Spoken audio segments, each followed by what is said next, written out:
रामायण की इस स्त्री की बदौलत कलयुग की अधिकांश स्त्रियों का चरित्र दूषित है।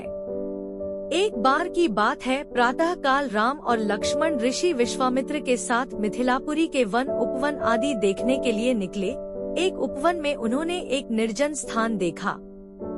राम बोले, गुरुदेव, यह स्थान देखने में तो आश्रम जैसा दिखाई देता है, किंतु क्या कारण है कि यहाँ कोई ऋषि या मुनि दृष्टिगोचर नहीं हो रहे हैं।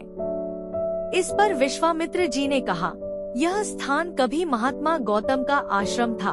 वे अपनी पत्नी अहल्या के साथ यहाँ रहकर तपस्या करते थे। एक दिन गौतम ऋषि की अनुपस्थिति में इंद्र ने गौतम के वेश में आकर अहल्या से प्रणय याचना की। यद्यपि अहल्या ने इंद्र को पहचान लिया था, तो भी यह सोचकर कि मैं इतनी सौंदर्यशाली हूँ कि देवराज इंद्र स्वयं मुझसे प्रणय याचना कर रहे हैं, अपनी स्वीकृति दे दी। जब इंद्र अपने लोक लौट रहे थे, तभी अपने आश्रम को वापस आते हुए गौतम ऋषि की दृष्टि इंद्र पर पड़ी। उस समय इंद्र उन्हीं का वेश धारण किए हुए था। तत्काल वे सब कुछ समझ गए और उन्होंने इंद्र को शाप दे दिया। इसके बाद उन्होंने अपनी पत्नी को शाप दिया कि रे दुराचारिणी, तू हजारों वर्ष तक केवल हवा पीकर कष्ट उठाती हुई यहाँ राख में पड़ी रहे।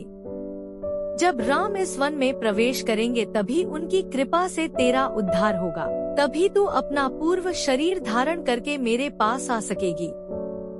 यह कहकर गौतम ऋषि इस आश्रम को छोड़कर हिमालय पर जाकर तपस्या करने चले गए। आता है राम, अब तुम आश्रम के अंदर जाकर अहल्या का उद्धार करो। विश्वामित्र जी की आज्ञा पाकर वे दोनों भाई आश्रम के भीतर प्रविष्ट हुए। वहाँ तपस्यारत अहल्या कहीं दिखाई नहीं दे रही थी, केवल उसका तेज संपूर्ण वातावरण में व्याप्त हो रहा था। जब अहल्या की दृष्टि राम पर पड़ी तो उनके पवित्र दर्शन पाकर वह एक बार फिर सुंदर नारी के रूप में दिखाई देने लगी। नारी रूप में अहल्या को सम्मुख पाकर राम और लक्ष्मण ने श्रद्धापूर्वक उनके चरण स्पर्श किए। तत्पश्चात उससे उचित आदर सत्कार ग्रहण कर वे मुनिराज के साथ पुनः मिथिलापुरी को लौट आए। उम्मीद करते हैं आपको यह वीडियो अच्छी लगी होगी। धन्यवाद आपका। वीडियो पसंद आई हो तो लाइक और शेयर कर दीजिएगा।